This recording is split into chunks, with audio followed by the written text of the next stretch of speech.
How to say no to people so you can get more important work done. Now, it can be hard to say no to people who take your time away from work. You care about some of these people, and you have to work with some of them. And you don't want to be rude about it. Your family and friends might not respect your schedule, especially if you work at home.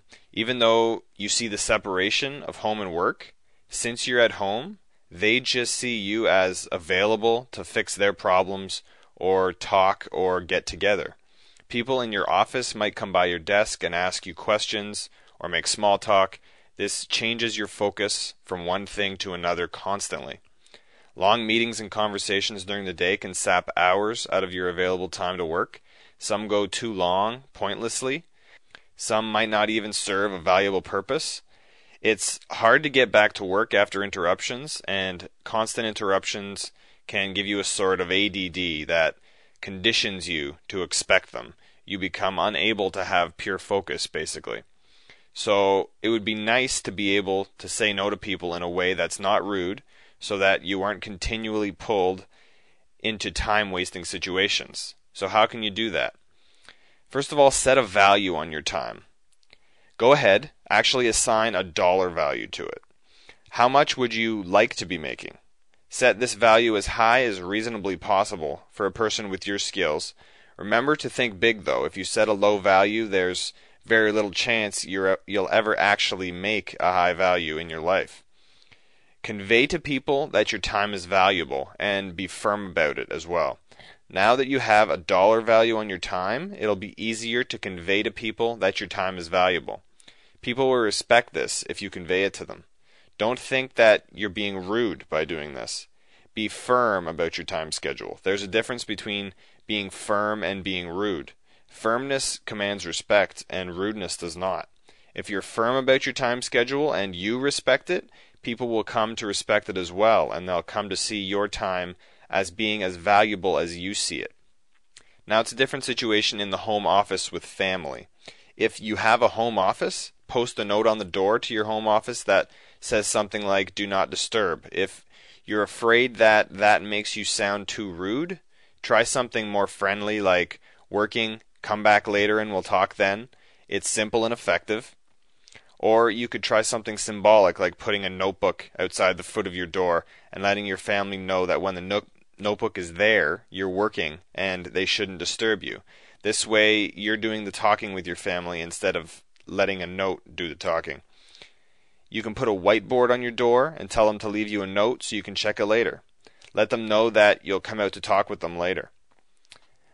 Now, at the office with coworkers, it can be a bit trickier. If the interruption is work-related, they may feel their interruption is as important as your work, or that interrupting you won't really be a problem to your workflow. They may have questions that they actually need to have answered right away as well. Here's my advice. First, hold creative hours in the morning, where you never talk to anyone. You only read, write, and think. You should have at least 3 or 4 of these hours per day, all together in the morning first thing, working on what is most valuable to your business. I'll talk about exactly how to tell what is most valuable in later content. Let everyone who would possibly bother you know that you're holding these hours and you're not to be disturbed during them. If something really is important, of course, let them know that they can bother you. If it turns out to be unimportant, though, tell them not to bother you about things like that anymore, and they'll quickly learn. Hang a sign on your door when working in the morning, or put a sign on your desk. Close your email client and turn your phone off, or turn it to airplane mode if you have that. If somebody has to contact you about something important, they'll leave a message, and you can get back to them later. You shouldn't be expected to answer phones or messages right away if you're trying to build a business. And by not answering right away, you're also conveying to people that your time is valuable, and they'll stop contacting you about unimportant things. Now, for business meetings and conversations, when it comes to meetings and conversations that go too long, you have no choice but to be firm. As I said, there's a difference between being firm and being rude. Come into meetings prepared, first of all, and have a set amount of time you want to spend in the meeting. If you think 30 minutes will do it, announce at the beginning of the meeting that you don't have very long.